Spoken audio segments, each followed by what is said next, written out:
Fala pessoal, sejam todos muito bem-vindos ao nosso terceiro episódio do podcast do Oft Review do ano. Nesse episódio, nessa noite, a gente tem uma convidada muito especial, a doutora Simone Nakayama. Ela que é oftalmologista, formada pela Escola Paulista de Medicina e atualmente é chefe do setor de estrabismo da Unifesp. Além disso, ela também é sócio fundadora do Oftalmo Pediatria em Casa e vai conversar um pouquinho sobre esse empreendimento também mais para frente. E junto dos tradicionais professores do curso de vocês, o professor Daniel e o professor Bernardo, a gente vai discutir um pouquinho sobre oftalmopediatria, desde a forma ideal de fazer uma prescrição, avaliação e primeira consulta no paciente pediátrico, bem como o tratamento e controle e prevenção da miopia. Então, queria dar boa noite a todos vocês, Bernardo, Daniel, Simone, boa noite. Oi, gente, boa noite a todos. É um prazer enorme aqui conversar com vocês hoje e vamos lá. Boa noite, pessoal. Mais uma vez aqui no Oftcast. É um prazer estar aqui. Vamos conversar bastante sobre oftalmopediatria hoje. Boa noite, pessoal. Professor Daniel. É sempre um prazer estar aqui conversando com os nossos colegas, né, e nossa convidada especial para falar de um tema bem interessante, oftalmopediatria, né? Léo, oftalmopediatria é uma arte, né? É uma arte e é uma área que, assim, acaba muita gente não fazendo, né? Porque lidar com criança é difícil, Exige um tato, né? Eu falo isso, que às vezes você saber examinar bem uma criança, saber como conduzir bem uma consulta em crianças pode ser um diferencial, pode abrir portas para você, porque tem muita gente que já fala, eu não atendo criança, né? Então, assim, não precisa ser, às vezes, um baita especialista, como a doutora Simone, mas só de você saber lidar bem com uma criança, ainda mais no interior, você já se diferencia, que tem muita gente que já quer correr das crianças. É isso aí. E hoje a doutora Simone vai contar pra gente, então, como que foi a escolha dela pela oftalmopediatria, vai falar um pouquinho sobre o trabalho dela e falar pra gente o que é oftalmopediatria em casa, que a gente vê que no Instagram já faz bastante sucesso. Então, doutora Simone, fica à vontade pra falar um pouquinho pra gente. Então, desde o R1, na verdade, eu já gostava muito de atender criança, eu acho que isso realmente, como você falou, Bernardo, é um diferencial, né? Então, quando eu hoje, né, como chefe, quando eu vejo que tem um residente que já está meio que interessado, ou já tá, talvez a gente já, nossa, meu Deus, calar super em cima, né, porque realmente é difícil ter pessoas que se proponham a atender criança, né, então, quando eu estava no R1, eu já gostava, assim, de atender criança. Na verdade, quando eu estava na graduação e fui prestar residência, eu já pensava em fazer pediatria e eu só não fiz porque eu queria uma especialidade que tivesse cirurgia.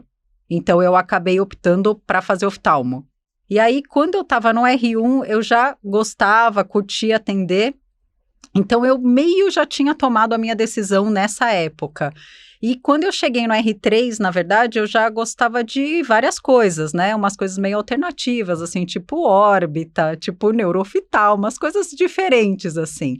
E aí que eu tinha um preceptor que ele falou, Simone, aí que você tá pensando em fazer e tal. Eu falei, então, eu gosto de órbita, gosto disso, tal.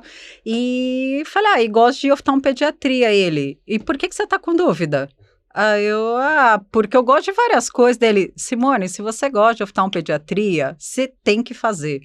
Porque ele falou, ninguém quer fazer, ninguém quer atender criança. Então, se você acha que você gosta, faz. E eu acho que na hora eu achei meio engraçado o jeito dele falar, mas realmente hoje é a mesma coisa que eu falo, assim, para os residentes. E eu acho que, para mim, assim, foi realmente uma escolha muito feliz, sabe? Então, o meu conselho hoje para quem está em dúvida se você está em dúvida, faça, tá? Porque se você chegou ao ponto de ter dúvida, é porque tem aí alguma coisinha que, né, você já gosta, tudo, então faça que eu garanto, não vão se arrepender. Sobre o oftalmopediatria em casa, que o Léo perguntou, eu achei uma ideia muito boa. Não sei se surgiu na pandemia, eu quero que você conte aí mais pra gente. E contar como é que o que vocês levam ali de aparelhagem, que tipo de exames que vocês fazem. Eu acho que é um diferencial muito legal, tá? Eu sei porque eu tô com um filho de 2 meses e a gente tá fazendo as consultas de pediatria em casa também. E eu já tô com a missão de descobrir tudo aqui do oftalmopediatria em casa, porque a gente vai chamar a doutora Simone lá. Então conta um pouquinho pra gente como que é. Então, Léo, a gente teve essa ideia, eu tenho mais 2 sócias, a gente teve essa ideia, foi durante a pandemia mesmo, né? Então, antes de começar a pandemia, eu já tinha um pouco essa ideia, eu já achava interessante ter um atendimento domiciliar, mas eu nunca tinha parado para pensar em como fazer isso de fato. E aí, durante a pandemia, acho que talvez vocês se lembrem, mas as clínicas oftalmológicas fecharam, zeraram, né? E assim, o primeiro mês eu tive 0 atendimentos. Na verdade, as clínicas que eu trabalhava ficaram todas fechadas, então ninguém podia nem sequer ir. Se eu tivesse, por exemplo, operado um paciente, eu não poderia ver o pós-operatório dele. E aí, depois que você passa um mês, que você vê que você tem 0 entrada e um monte de conta, você começa a pensar no que você realmente quer fazer, né? E aí, a gente teve essa ideia, eu tive essa ideia com as minhas sócias, e em um mês a gente, tocou tudo, afinal de contas a gente estava com tempo sobrando, né? Então, a gente conseguiu montar site, pensar na logística, tudo. E óbvio, assim, os primeiros atendimentos são mais, assim, difíceis, né? A gente foi descobrindo como fazer isso, mas eu acho que depois de um ano, assim, realmente as coisas caminharam muito bem, né? E aí, assim, o que a gente faz hoje, a gente leva o mesmo material que a gente atende no consultório para casa da pessoa, né? Então, o exame da criança, ela é um exame totalmente diferente do que um exame adulto, né? Então, o que a gente leva para examinar a gente leva alguns brinquedos, né? Que a gente também usa no consultório, a gente leva o retinoscópio, que é para fazer a retinoscopia, as réguas, o capacete, né, que a gente tem para fazer a fundoscopia, a gente tem ele sem fio, e a gente leva a caixa de prisma, a gente tem lensômetro portátil, a gente tem lâmpada de fenda portátil também. Então, assim, o que a gente faz no consultório é exatamente o que a gente leva na casa da pessoa. E para medir a acuidade visual, tem Teller também? O que é? A gente tem as réguas de Teller. Eu não uso de rotina, tá? Nem no consultório, quando eu vou avaliar a visão de criança, eu uso mais fixação mesmo, né? Porque mesmo que você não tenha as réguas, quando você vai fazendo o exame, aí você vê que a criança não tem estrabismo, a refração é inocente, o fundo de olho é normal, você, né, percebe que o exame é normal. Então, a gente tem as réguas de Teller. A gente também tem, para criança mais velha, a gente faz a acuidade mesmo com iPad ou com tabela mesmo. Então, mesmo a acuidade visual a gente consegue fazer em casa. Não, bem legal. Uma dúvida que muita gente tem, muitas pessoas perguntam para a gente, até pessoas que não são médicos, não são leigos, assim, qual o melhor momento para essa primeira consulta oftalmológica? Qual que é o recomendado aí pelas sociedades, né, de pediatria, de oftalmopediatria? E qual que é a periodicidade que esse exame deve ser feito em crianças, assim? Qual que é o mais... Eu sei que o Thiago Leifert deve ter revolucionado aí, você já contou pra gente que o consultório bombou depois do Thiago Leifert, então, assim, quando que deve ser levado a primeira vez no oftalmopediatra criança? Então, Bernardo, a gente orienta a fazer a primeira consulta em torno de 1 ano de vida, tá? A SBOP, que é a Sociedade Brasileira de Oftalmopediatria, acabou de soltar um guideline exatamente para falar sobre a primeira consulta, né? Porque esse é um assunto um pouco controverso também, até dentro da própria pediatria, tá? Então, o que eles orientam hoje é que seja feito um exame oftalmológico completo numa criança até 3 anos de idade, tá? Esse é o mesmo guideline da Academia Americana. Eu acho que 3 anos é uma idade bastante razoável, mas isso quando a gente pensa realmente assim em saúde pública, né? Que, óbvio, não vai ter acesso para todo mundo, mas eu acho que na saúde suplementar, eu acho que é diferente, tá? Então, para quem tem acesso, eu acho que essa consulta em torno de 1 ano é importante, tá? Porque realmente a gente tratar coisas quando a criança tem 1 ano é muito diferente de quando a gente trata quando a criança já tem 3 ou 4 anos de idade. Simone, a gente vai conversar bastante ainda sobre a parte prática de prescrição, de controle de miopia, tudo isso que a gente comentou. Mas antes a gente podia falar um pouquinho, porque prescrever é uma grande responsabilidade para o oftalmologista, né? Na infância ali é o período do desenvolvimento visual cortical e todas essas vias. Então, você podia falar um pouquinho para a gente de como que funciona essa estrutura visual, que a partir disso, então, vai ter importância a refração, a acuidade visual, o teste do fundo de olho? Então, Léo, quando a gente nasce, né, a visão, ela é totalmente borrada, né? Então, logo que a criança nasce, ela vê só vultos. E a visão, ela vai se desenvolver até em torno dos 5 ou 6 anos, que é quando alcança a maturidade. Então, qualquer coisa que afete a visão da criança nesse processo, ou seja, um grau muito alto, anisometropia, né? Então, diferença de grau de um olho para o outro, estrabismo, catarata, né? Uma alteração no fundo de olho, qualquer uma dessas alterações vai ter um impacto não só na visão da criança, né? Mas no desenvolvimento dessa visão. Então, uma criança que tem alguma alteração, ela não vai desenvolver a visão de uma maneira normal, né? Então, por isso que a gente fazer um diagnóstico precoce ajuda muito no tratamento, né? Porque a gente vai fazer a visão da criança se desenvolver normalmente. Então, quando a gente pega já uma criança com 5, 6 anos, né, que tem, por exemplo, uma visão muito pior do que a outra por causa de grau muito diferente, o prognóstico visual dessa criança é muito diferente de uma criança que a gente trata em uma idade muito menor. Entendi. A ambliopia, né, então, como você comentou, vai ser um problema que pode impactar a vida dessa criança para sempre, né? Se você não desenvolver o potencial visual, essa criança vai ter uma visão prejudicada, isso vai prejudicar a estereopsia, né? Então é muito importante corrigir precocemente os erros refracionais, até certo limite ali, né? De repente, se for um grau muito baixinho, a gente sabe que na infância a gente pode ter uma certa tolerância. Então, eu queria que você comentasse pra gente, assim, quais são os erros refracionais mais comuns aí nos primeiros anos de vida e quando que a gente deve optar, assim, por prescrever com certeza, quando que a gente pode ter uma certa ali permissividade ali para acompanhar. Tá. Olha, então, o grau que a gente prescreve para criança, ele é totalmente diferente do grau que um adulto precisa, né? E, na verdade, para criança, depende muito da faixa etária, né? Porque se a gente pensar num bebê e se a gente pensar numa criança em idade escolar, é totalmente diferente, né? Então, uma coisa que eu sempre falo para os fellows, para os residentes pensarem quando vai prescrever para criança, é justamente pensar na necessidade daquela criança, né? Então, qual é a necessidade visual? Qual é o mundo da criança, né? Então, se a gente pensar numa criança de 1 ano, por exemplo, a criança, ela tem um mundo que a gente fala que é o mundo do meio metro, né? Porque a criança fica sentada e, basicamente, o que ela precisa para desenvolver a visão dela tem que estar a meio metro de distância. Se você pensar em meio metro, essa criança, ela pode não ter prescrição, por exemplo, de 2 graus de miopia, né? Porque a visão dela vai continuar se desenvolvendo normalmente.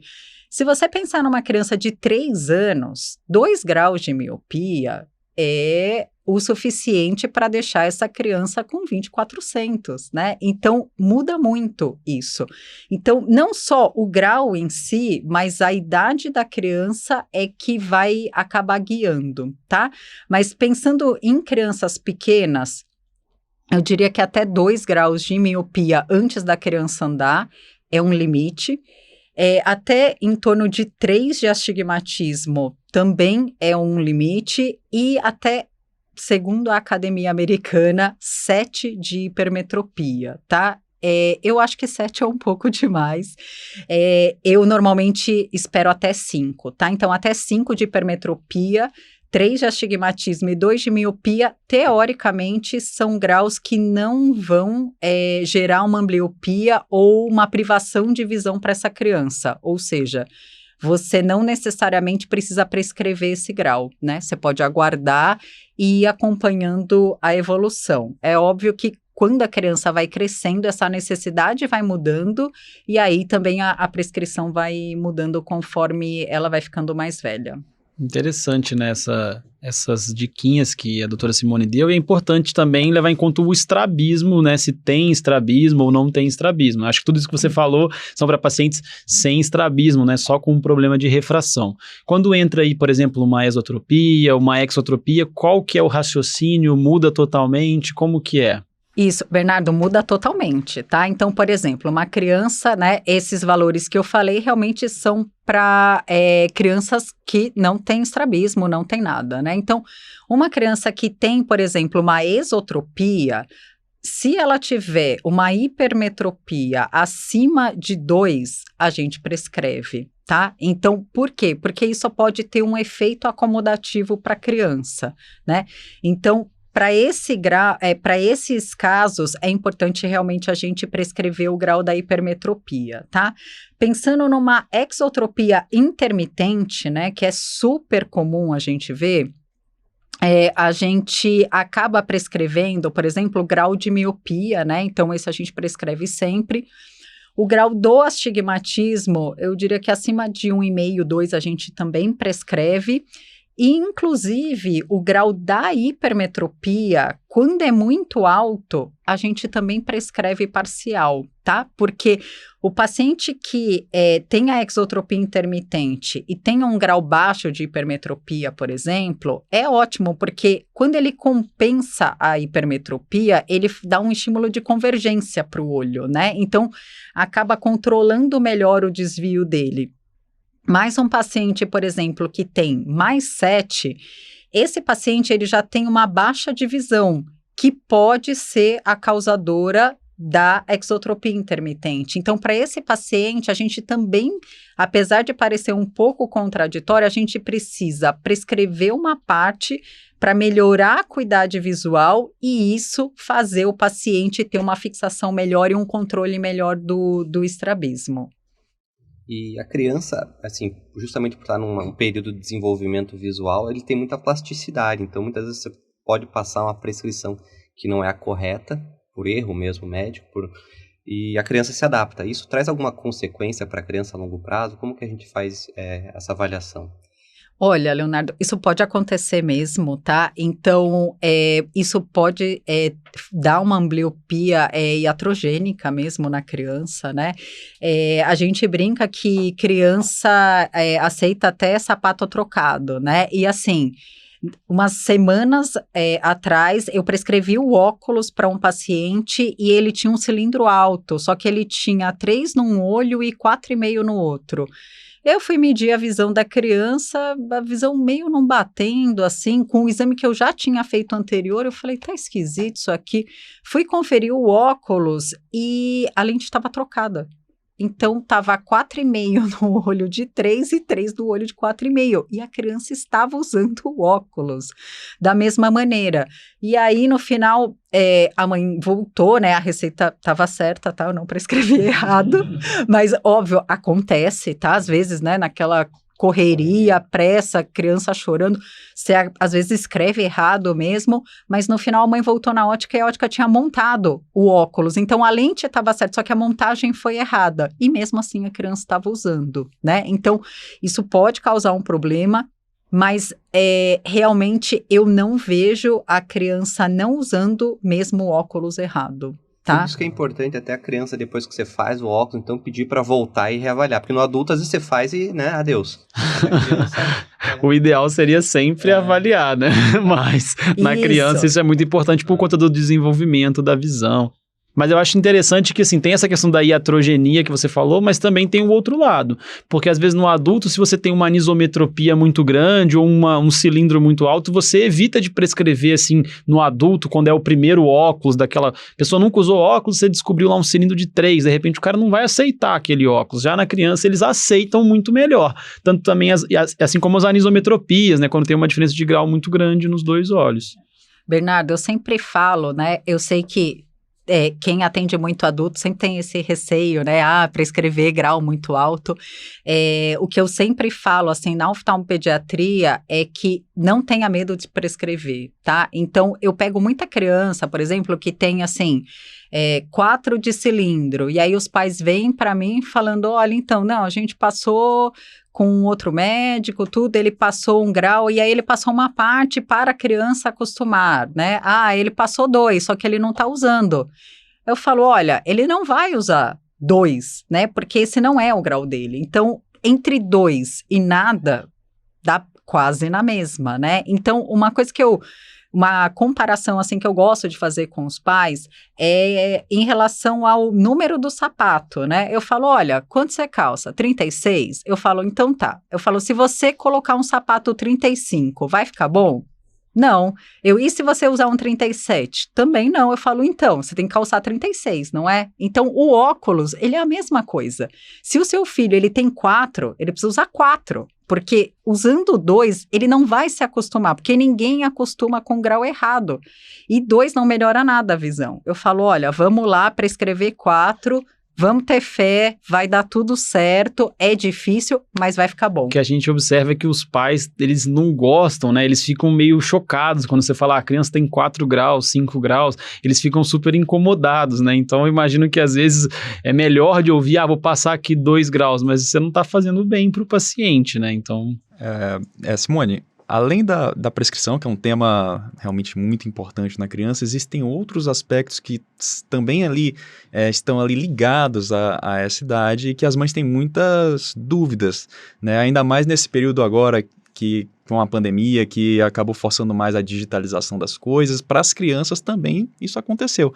E aí existe uma dúvida muito frequente com relação ao famoso tempo de tela.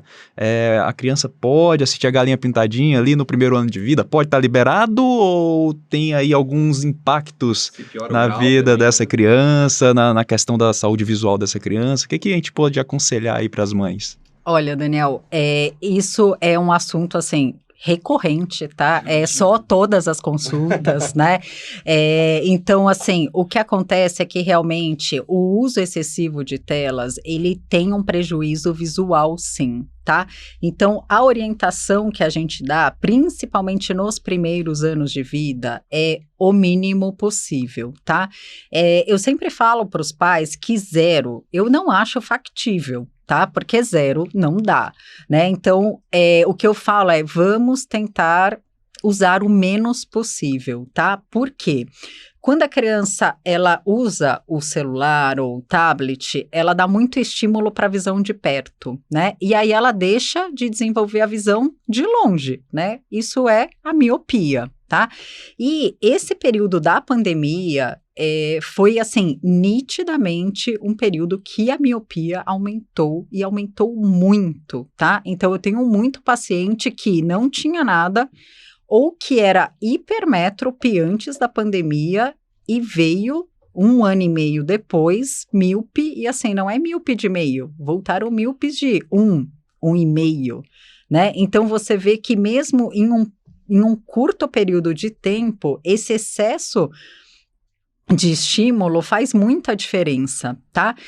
O ano passado teve um trabalho super interessante no JAMA, que era justamente um levantamento chinês, muito legal que eles fizeram, porque era um trabalho que eles faziam todos os anos desde 2015, tá? E que eles faziam exames nos pacientes escolares de 6, acho que até 13 anos, e que eles iam avaliando o grau desses pacientes, tá? Apesar de ter sido sem dilatação, o método foi o mesmo todos os anos, tá? E quando eles tiveram o período do lockdown, o lockdown na China, ele não durou 1 ano e meio como durou aqui, né? Ele durou 4 meses.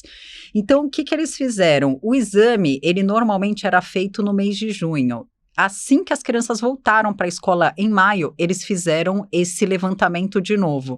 E eles viram que todas as crianças tinham aumentado, né, tinham diminuído o equivalente esférico, ou seja, elas tinham ficado mais míopes, tá? E a prevalência da miopia tinha aumentado em 4 meses, né? Então, eles viram, inclusive, que as crianças menores foram as mais afetadas, né? E aí a gente tem, assim, algumas teorias de que ou por conta da maior plasticidade, né, dessas crianças, a maior sensibilidade delas aos estímulos externos, e até mesmo porque também são aquelas crianças mais levadas, né, e que talvez os pais tenham aí liberado um pouco mais o uso, tá? Mas assim, para criança até 1 ano, realmente a gente pede para evitar o máximo possível. Depois disso, até 2 ou 3 anos é até 1 hora por dia, e nos adolescentes que é até 2 horas por dia, né? Mas a gente sabe que realmente, assim, é um trabalho hercúleo, né? Manter as crianças fora das telas nos dias atuais. E Simone comentou que criança tem muita energia, né? Então acaba indo para a escola e quebrando os óculos. Com relação aos óculos em si, não a prescrição, mas com a estrutura do óculos, com a lente, né? O que você recomenda-se para essa faixa infantil de material mesmo de lente? Olha, de lente, a gente costuma prescrever o policarbonato, né? Porque apesar de não ser a melhor qualidade de lente, eu acho que para as crianças é a mais segura, tá? E é muito comum, realmente, a criança voltar, às vezes eu passo o óculos, peço para voltar em 6 meses, quando a criança volta, ela está no 3º óculos, né? Porque já quebrou vários. Então, é muito comum quebrar, e o policarbonato, ele é um material, assim, mais resistente e mais seguro, né? Porque quando ele quebra, ele não estilhaça, né? Então, ele só fica rachado. A não ser naqueles casos que às vezes a criança tenha um grau muito alto, né? Então, às vezes a gente pega a criança pequena que já tem 5, 6 de miopia ou um grau alto de hipermetropia, e aí a gente às vezes pede para fazer no alto índice ou no Trivex, tá? Que é realmente assim, para dar uma qualidade de visão um pouco melhor para a criança, tá? Mas a rotina para os graus mais normais é o policarbonato. Legal. Voltando àquele assunto da miopia que a gente estava falando, né, tem toda essa questão, né, do uso excessivo de telas contribuindo para esse boom da miopia, e também tem o fato dessas crianças não brincarem mais ao ar livre, que a gente sabe também que brincar ao ar livre, atividades ao ar livre, é um fator até protetor, né? E aí, nesse sentido, né, dessa progressão, desse boom de miopia que veio lá na Ásia primeiro e que, pelo seu relato, também chegou aqui, a gente tem visto o uso mais constante, tem ouvido falar bastante sobre a atropina, né, para evitar a progressão da miopia. Então, eu quero saber, assim, se você tem usado, se você tem recebido mães aí, pais, com essa preocupação, já chegando com essa, né, perguntando do colírio que evita a progressão da miopia, e para você explicar também como que é o funcionamento da atropina, como que ela age, né, evitando aí a progressão da miopia. Então, tem muitas famílias, tá, que realmente, assim, já chegam perguntando diretamente, tá, falam, eu vim para usar o colírio, né, assim, a indicação é da família, né, então isso é bem comum, porque, óbvio, né, assim, as crianças que usam óculos, os pais vão se falando, né, então, o filho tem miopia, nossa, eu passei na consulta, o grau aumentou, né, e aí os pais vão comentando mesmo, né, então, eu tenho bastante paciente que usa atropina, é um tratamento muito efetivo, tá? A fisiologia da atropina, ela ainda não tá muito clara, tá? Mas assim, o que a gente sabe é que a maioria das pessoas acha que é por causa da acomodação, né? Da hiperacomodação, mas não é. Tá? Então, não é o efeito da acomodação da atropina. Na verdade, o que se acredita é que a atropina, ela haja nos receptores muscarínicos da esclera, tá? Então, é como se você remodelasse a esclera, como se você endurecesse, né, a esclera para que o olho não estique, não cresça, tá? Tem uma outra teoria também falando um pouco da atropina, mais em relação à dilatação do olho, né? Que isso faria entrar mais raios ultravioletas e que isso também geraria uma inflamação, né, da esclera e funcionaria mais ou menos como um crosslinking, na verdade, né, na esclera, e que isso também deixaria a esclera mais rígida e que faria a miopia progredir com menos velocidade. Para deixar, rapidinho, só para deixar esse assunto bem prático aqui para o pessoal, quais são os critérios, então, que você usa, assim, quando que você prescreve a atropina, quais são os critérios de progressão que você bate ali, não, vou prescrever para esse paciente? Então, o critério para prescrição da atropina não é o paciente ter miopia, tá? Que esse é um erro comum que eu vejo. Então, você viu um paciente que tem 2,5 de miopia, vai prescrever atropina. Não, a atropina, ela está indicada para progressão, né? Então, o paciente, se ele tem 2,5 e ficou 2,5, isso não é progressão, né? Ou se ele foi de 2,5 para 2,75, 0,25 é a progressão que é a história natural, né? Então, a atropina, ela está indicada para paciente que teve um aumento do grau maior do que meio em 1 ano e que junto com isso teve aumento do comprimento axial, tá? Então, você precisa ter os 2 fatores. Tá? Essa questão do comprimento axial é um pouco controversa, né? Porque tem gente que não pede, fala que é por causa disso, mas se você for ver todos os protocolos, né? O Atom, que foi o primeiro, né? E o maior de todos, e o outro protocolo que é o LAMP, que é o Low Atropine Dose for Myopia Control, ele também traz o comprimento axial como um dos parâmetros, tá? Então, o que a gente precisa ter é aumento maior do que meio em 1 ano e aumento do comprimento axial. Uma dúvida, doutora Simone, com relação ao comprimento axial, como que é feito a medida na criança? Qual o método? Tem algum método ideal? Qual seria? Olha, Daniel, a gente tem alguns métodos para medir o comprimento axial, tá? O primeiro protocolo do Atom, eles mediram com ultrassom, tá? O ultrassom, ele não é o melhor método, porque tem, né, tem variáveis, tem pálpebra, tem outras coisas. Então, eu não acho que é o melhor método.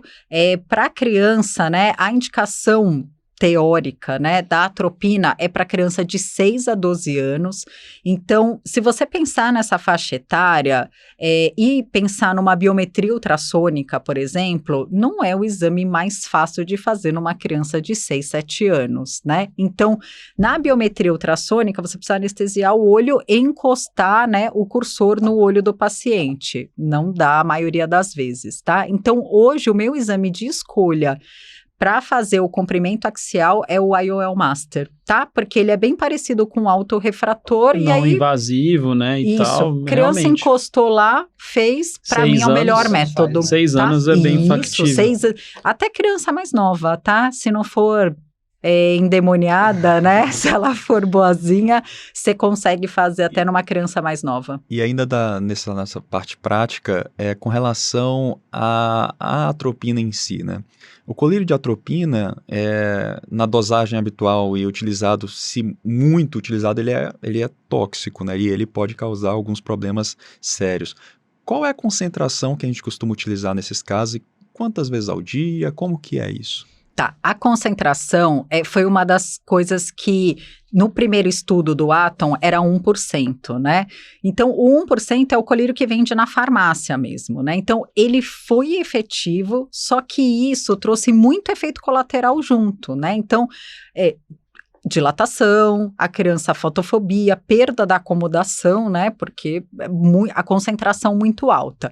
O segundo estudo do Atom foi justamente para saber a dosagem que seria feita, tá? E aí eles fizeram um grupo de 0,01, um grupo de 0,1 e um grupo de 0,5, tá? E aí, o que eles notaram é que o grupo de maior concentração foi o que teve a melhor resposta, tá? No controle da miopia e na diminuição do aumento do comprimento axial. Só que quando teve o washout, teve o rebote, né? E aí, quem teve a maior concentração, teve o maior rebote também, tá? E essa diferença que teve entre a resposta do 0,5 para o 0,01 não foi uma resposta clinicamente significante.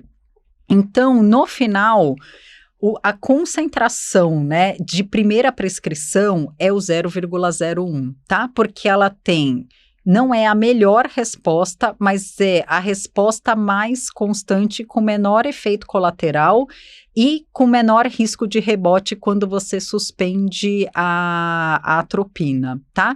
Hoje já tem outros estudos, então o LAMP, né, que foi um dos estudos que também estudou a concentração, ele estudou a concentração de 0,025, tá? Que também é uma concentração que a gente usa muito hoje. Então, hoje a gente realmente dá preferência para as concentrações menores, e usa essas concentrações maiores, mas mais para aqueles casos que o paciente realmente não está tendo resposta com essa concentração ou do 0,01 ou do 0,025.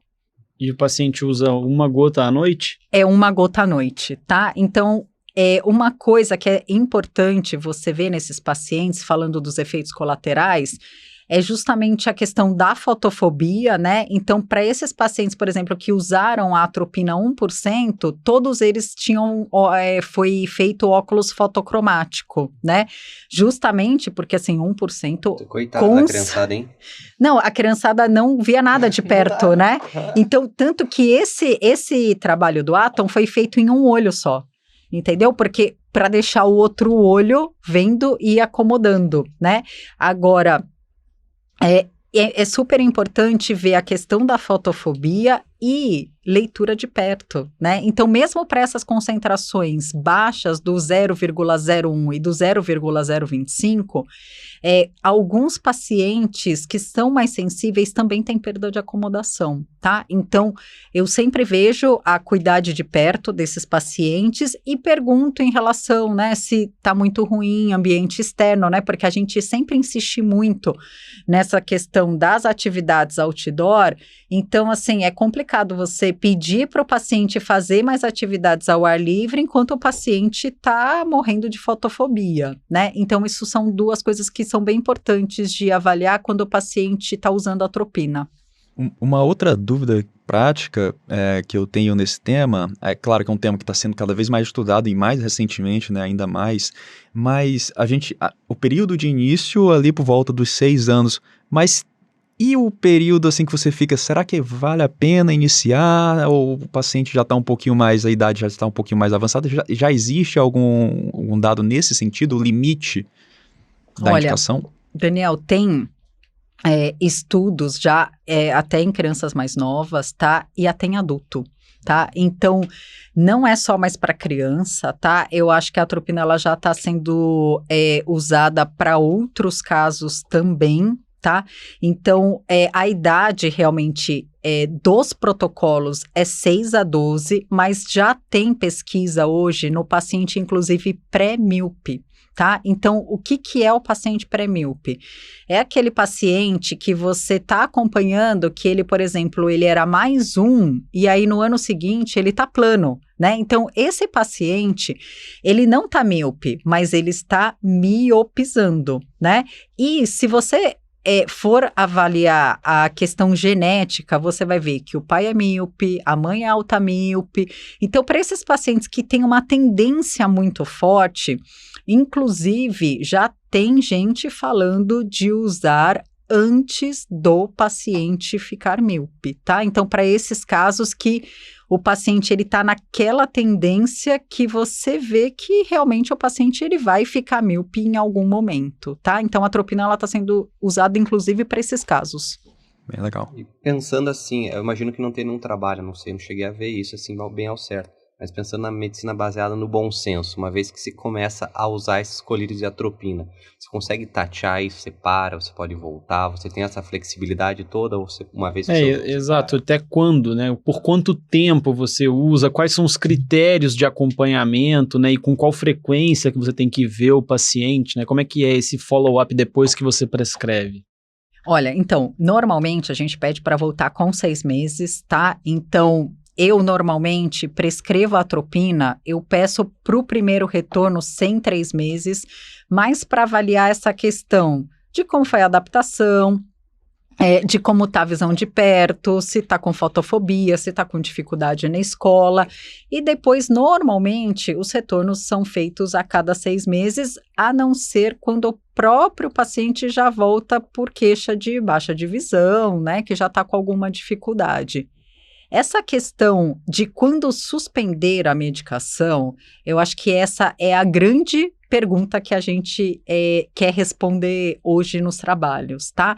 Porque esses trabalhos, né, os protocolos que foram feitos, todos eles fizeram por um tempo, né, 1 ou 2 anos de uso e aí fizeram a parada, né? E aí o que eles fizeram?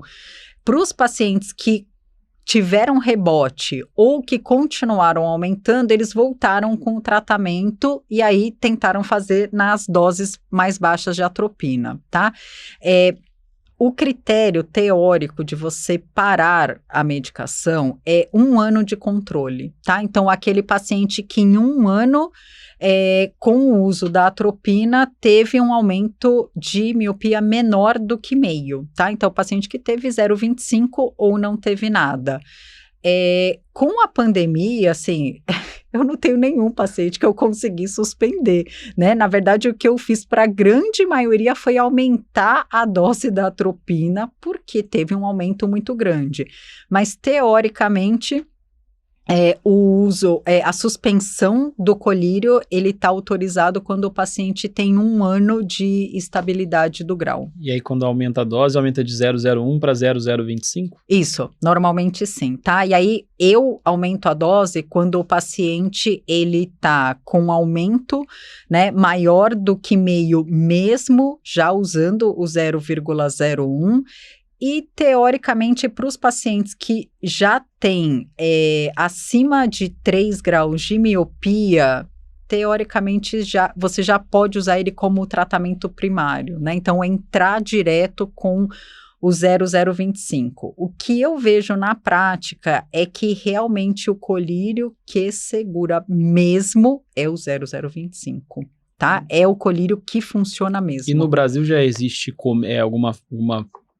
uma farmacêutica vendendo isso já comercializado em farmácia mesmo, ou está sendo sempre manipulado mesmo? É sempre manipulado, tá? A gente manda manipular o colírio e os pacientes usam sempre dessa maneira, né? Tem o método Tabajara aí que a galera lubrificante, diluição, não, de jeito nenhum, tá? Eu proíbo isso, tá? Eu falo que não pode, tem que fazer manipulado mesmo, tá?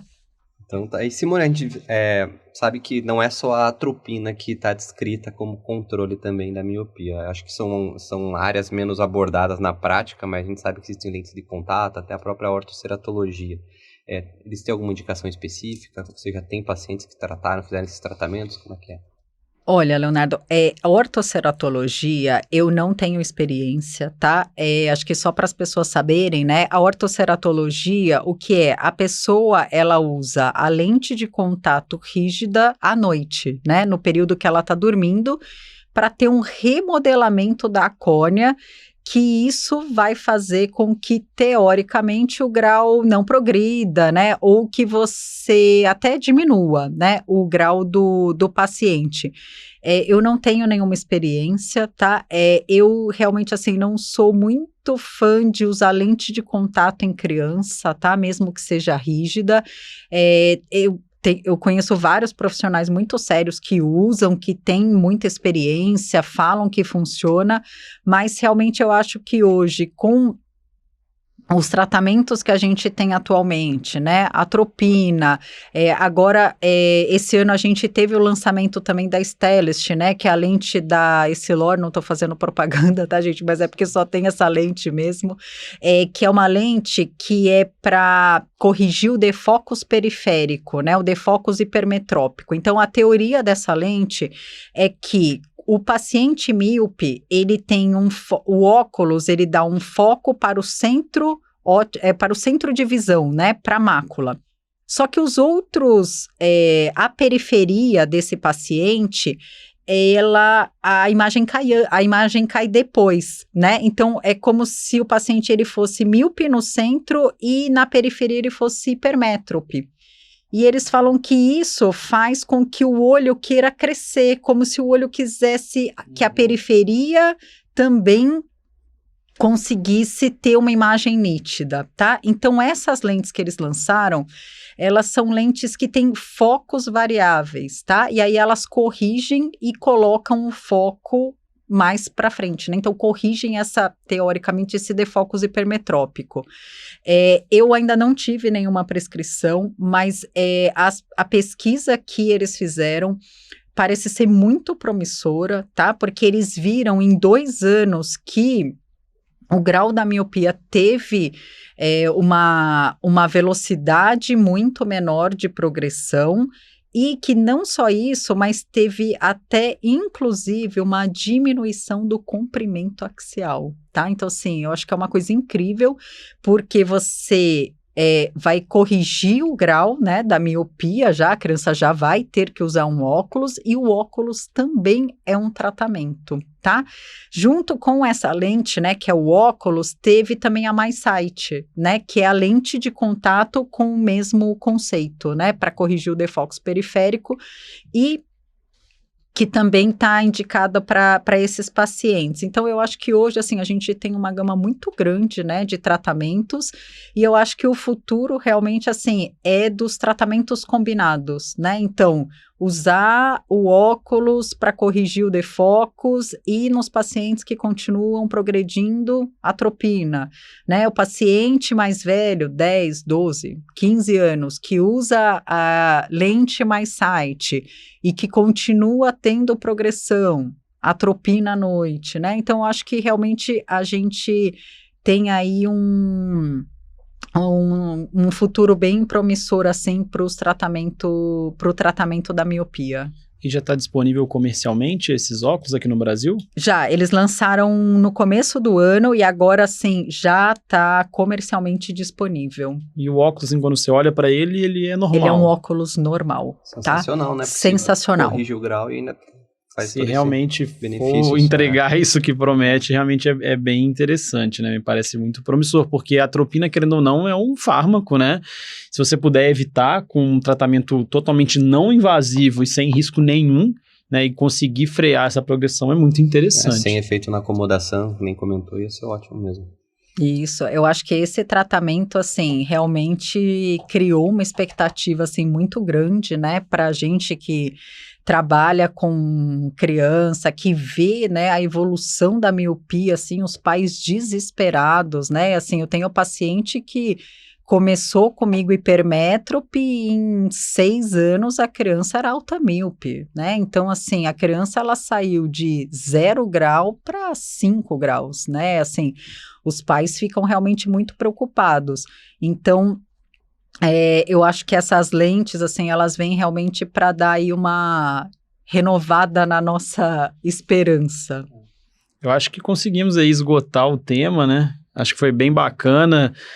Obrigado, doutora Simone, pela participação. Foi muito bom o bate-papo. Acho que tirou muitas dúvidas da maioria dos nossos ouvintes, né? Eu acho que é isso. Quem não segue a doutora Simone Nakayama no Instagram, Qual é o Insta? Lá. Qual é o Insta? Pode falar aí. É esse mesmo. E tem o Oftalmopediatria em Casa também, né? Que é outro Instagram, correto? Isso, tem. Eu tenho o que é o Oftalmoped, doutora Simone, que é o meu pessoal, e tem o Oftalmopediatria em Casa, que também, assim, a gente prepara um material bem legal, assim, para os pacientes e para todo mundo, na verdade. Quem quiser saber mais sobre oftalmopediatria, segue lá. E é isso, né, pessoal? Valeu. Boa noite para todo mundo. Até semana que vem, né? É isso aí, vamos lá. Valeu, boa noite. Obrigado. Obrigado, gente. Adorei a conversa.